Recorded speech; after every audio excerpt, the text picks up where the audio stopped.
ვარკეთილის მეტროს რემონტის დასრულება ისევ გადაიდო. ჯერ კიდევ 17 ნოემბერს უნდა ამოქმედებულიყო, მაგრამ ვადა მერე გადაწიეს 30 დეკემბრამდე.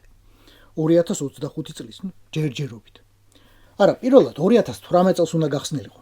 სულ მალე მას შემდეგ, რაც ქოცებმა 2017-ში რემონტი დაიწყეს, მათი გარემონტებული ჭერი კი 2018 წლის 30 იანვარს ჩამოვარდა და 14 ადამიანი მოიყოლა.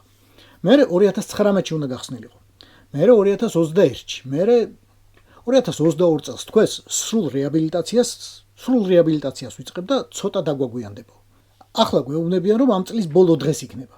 15 მილიონი უკვე დახარჯულია. საბოლოოდ რამდენი დაიხარჯება, მე არ ვიცი. ვცადე მერიაში დარეკვა და კითხვაზე არავინ მივასუხა.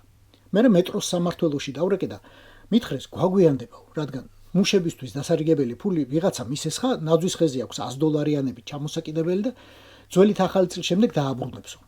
მაქსიმუმ ნათლისღების შემდეგ გაისტუმრებსო. ჩვენც ახლა პრინციპში რა გვეჩქარება, სადაც 8 წელი ვერ ქნეს, ახლა 2 კვირაში როგორ მოვთხოვთ.